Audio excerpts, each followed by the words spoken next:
coordinate geometry of a circle. Let's consider this circle. The center of the circle is at 0, 0, and the radius is r. So if you go anywhere on the circumference from the center, the distance would be r. Let's take a general point on the circumference, this point here, x, y. The horizontal distance that point is from the center would be x, and the vertical distance from the center would be y. If we apply Pythagoras' theorem to the triangle that I've now created, we would get that the hypotenuse squared, r squared, would be equal to the sum of the shorter side squared. So x squared plus y squared. And that is the formula for the equation of a circle. Okay? And that's it. To get to anywhere on the circumference of that circle, the point is connected by the equation that x squared plus y squared equals the radius squared. Let's look at some examples. Example 1.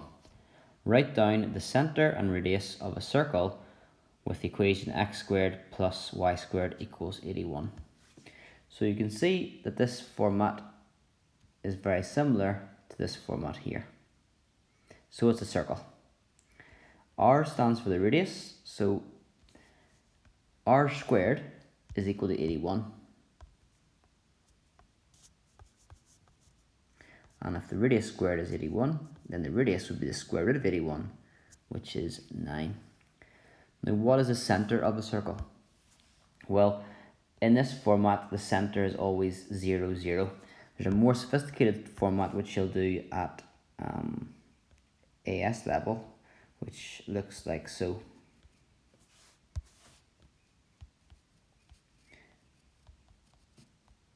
And that's for a circle that has a center of AB.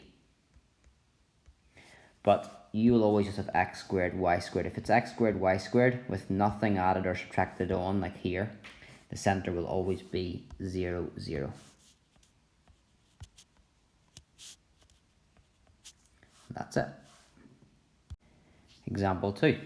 Write down the center and radius of a circle with the equation 2x squared plus 2y squared equals 72. What you'll notice this time is that format is not, it's similar, but it's not the same as this format here. We want x squared plus y squared, and then we can read off the radius. So what we can do is divide everything by 2, and we would get that x squared plus y squared is 36. Then we can spot that the radius squared, remember the radius squared is this side here, it'll be 36, which means the radius is 6. And the center, because we got it in the format x squared plus y squared, the center will be 0, 0. Example 3. Write down the equation of a circle with center 0, 0 and radius 7. So we know already the format for the equation of a circle is x squared plus y squared equals r squared. That's for a circle of center 0, 0.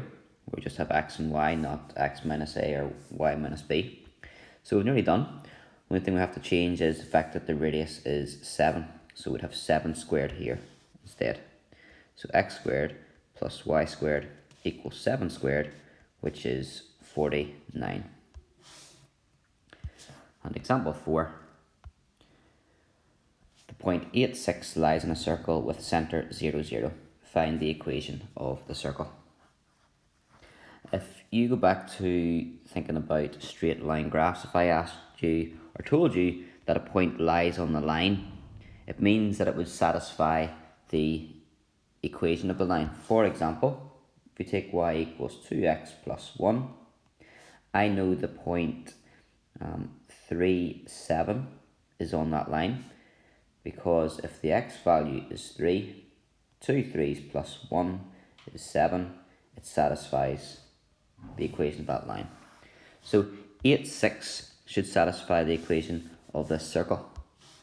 So we should have, instead of x squared plus y squared equals r squared, we will have the x value being 8 the y value being 6, and then r squared.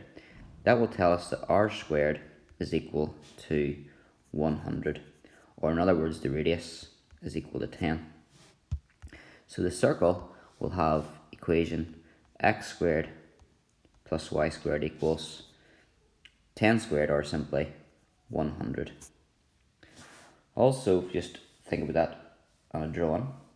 The point there would be your 8 and then your 6. Another way to think of it is if you do Pythagoras' theorem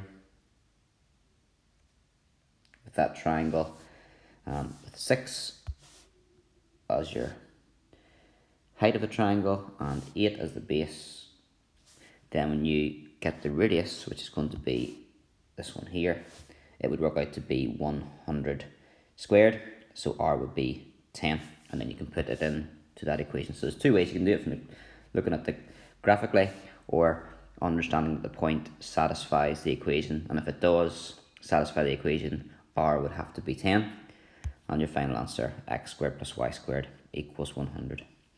Just another wee thing before we finish: this value here will have to be a positive value for it to be a circle. If you had a negative value, what you're saying is that the radius is negative, which you can't have a negative radius. So the equation of a circle has to be x squared plus y squared equals a positive number.